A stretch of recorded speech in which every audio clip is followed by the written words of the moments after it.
Whispers ASMR, and I am back with another video for you today.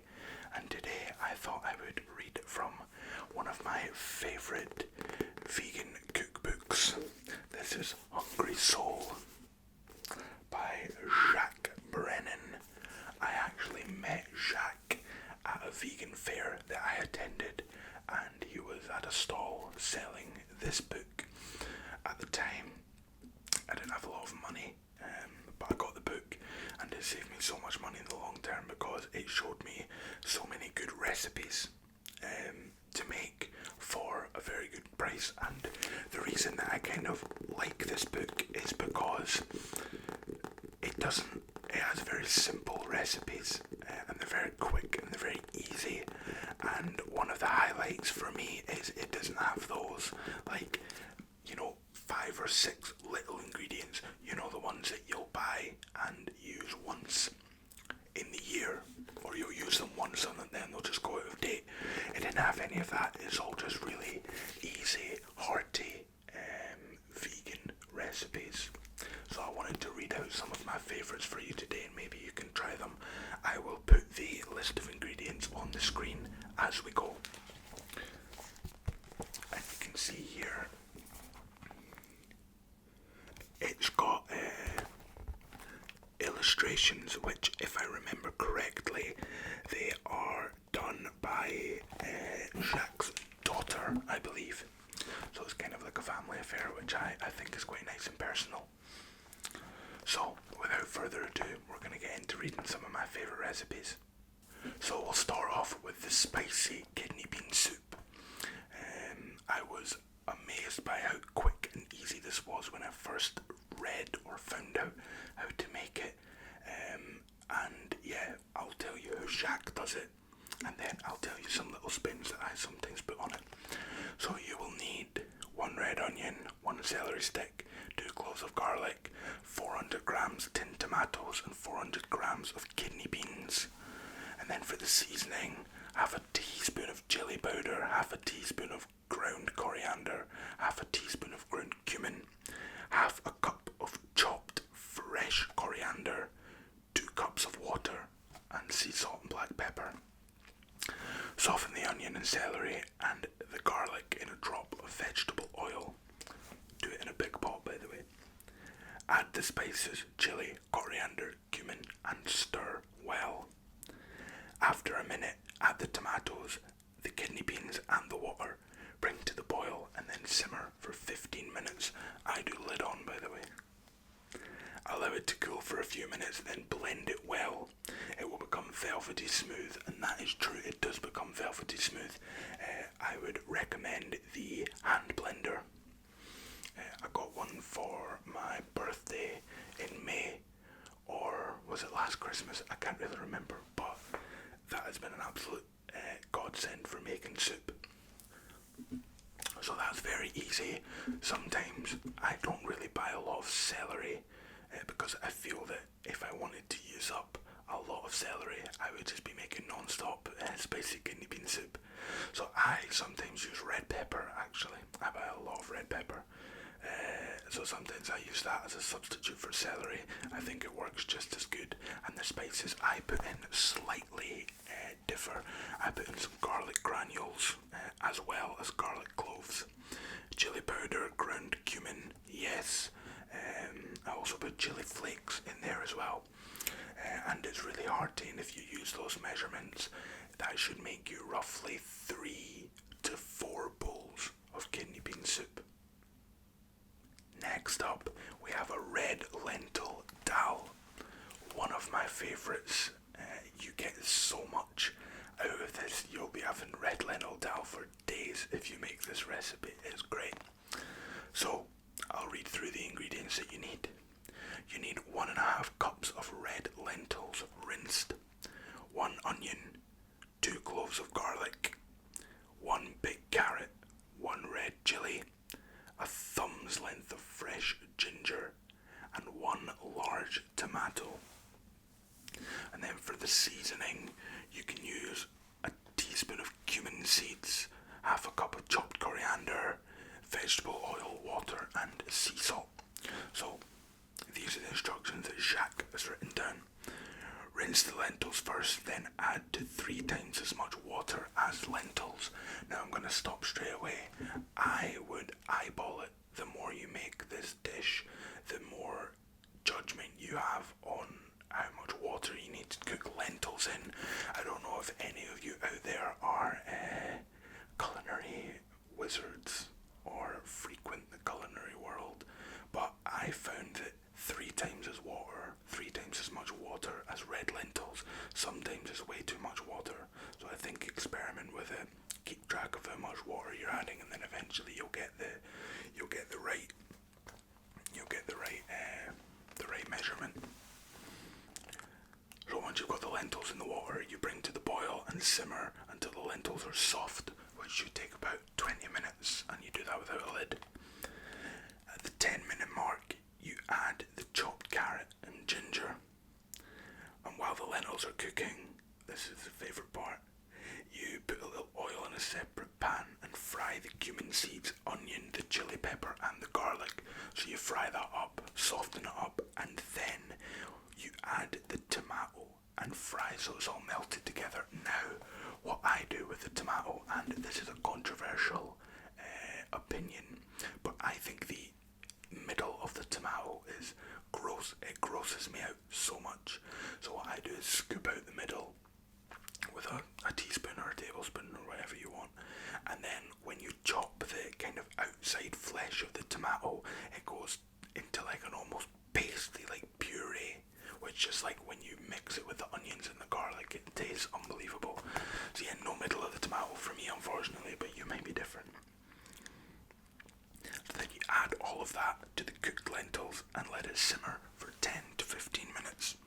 As I say, you just kind of keep watching the pot. I follow this recipe pretty closely because it is absolutely perfect. One hint that I could give you is you will need a lot more salt than you think, especially for lentils and kidney beans as well. You need a lot more salt than you think. But again, experiment and put it in slowly, because one thing I learned when I worked in the kitchens is you can put salt in, but you can't take it back out. So little by little, and that recipe will become absolutely perfect for you. Okay, this next one is the peak, the absolute peak. I love this dish. I honestly make this probably once a week and then just have it sitting on my cooker ready to eat whenever I want. Absolutely phenomenal recipe. It is a big chili. So I'll break it down for you. You need 1 large onion, 2 cloves of garlic, 2 green peppers, but I use red peppers, 1 large aubergine. If anyone's in America, that's an eggplant. 1 tin of chopped tomatoes and 2 tins of pinto or kidney beans. I use kidney beans. Then 2 teaspoons of chili powder, half a teaspoon of cumin seeds, some vegetable oil and some dried oregano if you want. I usually skip out the dried oregano. So you fry the onion and cumin seeds on a low heat with a little oil. I actually cook this in a wok, believe it or not, because it's the only thing I have that's big enough to hold this portion of chili. Don't be misled and do it in a small frying pan, because you will run out of space real quickly. So please take my advice on that. After a few minutes, add the garlic, the peppers and the aubergine and simmer until soft. Then you put all the spices in, sprinkle in all the spices and mix it together. Then you add the beans and the tomatoes and a pinch of oregano. Now with kidney beans or pinto beans, if you get them in water, I used to drain the water out. So if you drain the water from the kidney beans, you'll get kind of a thicker, drier chili. But if you have the water in there, I mean, obviously it will be like slightly wetter, but I do feel that if you have the water in there, when you leave it after you've cooked it for an hour or 2, it really thickens up nicely. And I think without the water, it can get a little bit too hard. So again, experiment with that.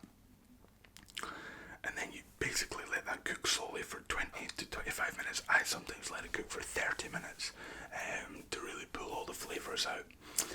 That is one of my favourites, and I can guarantee you this will give you so many portions of chili. Man, it's nuts. When I first made this recipe, I think I got like 8 meals out of that one chili recipe. It was crazy. I sometimes have it with tortilla chips, I sometimes have it on a wrap, I sometimes have it with rice, I sometimes have it on toast, I sometimes have it by itself. It is just such there's a wide variety of things that you can have with that chili, and it makes it not boring to eat. I mean, if you're just having it on a wrap over and over and over again for 4 or 5 days, it gets a bit boring. But the ability to put it or pair it with everything just elevates it like so much. I would say this is my favourite recipe in this book for sure. And the last recipe I'm going to share with you today is the black bean burger. This was one that I was drawn to immediately when I started reading through this book. I think there's a step missing in this one actually to add the spices, and annoyingly I made it for my flatmates at the time and I forgot to add the spices, and it was the deadest burger ever. So please remember to add the spices on this one. So you will need 400 grams of black beans, rinsed and drained as well, 1 green pepper, 1 onion, 2 cloves of garlic, and 1.5 cups of breadcrumbs. Now if you buy like a box of breadcrumbs, in Scotland they come in boxes, you can make this recipe twice and it will use up all the breadcrumbs, so you won't just have some like lying around left over. And then for the seasoning, you need half a teaspoon of chili flakes, 1 teaspoon of ground cumin, 1 tablespoon of cornstarch, a pinch of dried oregano, sea salt and black pepper. Now, I put a precursor at the start saying that it didn't really have bits in it that you would have left over, the cornstarch or the corn flour. I just use corn flour. That is one that you'll need to buy, but I think corn flour lasts quite a while. So you roughly mash the beans with a fork. I use a masher. I wouldn't suggest blending them. Add the cornstarch, 1 cup of breadcrumbs. So 1 cup of breadcrumbs, not the 1.5. You add 1 cup of breadcrumbs. The pepper, the onion, and the garlic. If it seems a little too soft or wet, you add more breadcrumbs. So you're just chucking this into a big bowl and you're basically mashing it up with your hands. Obviously you'll have cut the veg prior. Shape 2 tablespoons of mixture into a burger shape, then coat with the remaining breadcrumbs and place them on the baking tray. So you make the burger mix into a patty, you roll it in the breadcrumbs, you put it on a baking tray. Trust me, your hands will get super messy while doing this, but it is all worth it. Then once you've got all your burgers on the baking tray, you cook in the oven at 180 degrees Celsius or 360 degrees Fahrenheit. Is there a correlation between 180 Celsius and 360 Fahrenheit? One is a full circle and one is a half circle. Let me know. So you do that for 30 minutes and then you flip it and cook it for another 15. These do take quite a while to cook. Allowed to cool completely and they will hold together this way. Fact. I'd let them cool for 10 minutes because then they actually bind together. Reheat in a frying pan for a few minutes after you've let them cool if you want. I don't really bother with that step sometimes.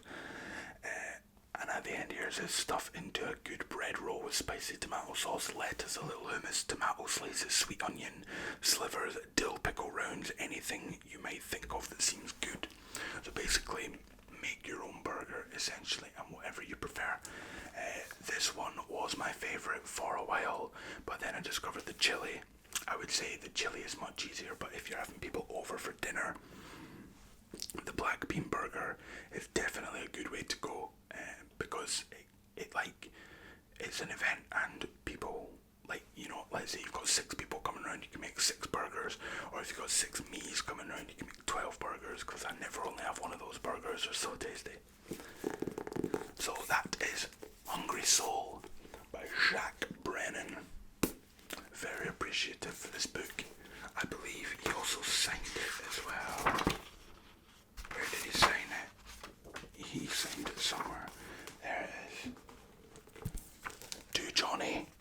Never Go Hungry, Jacques 2018. 2018. Yep, that's it. 2018. Is that right? When did I go vegan? I can't even remember when I went vegan. It's been so long. Yeah. Yeah, that should be right. Yes, so this book has so many recipes in it.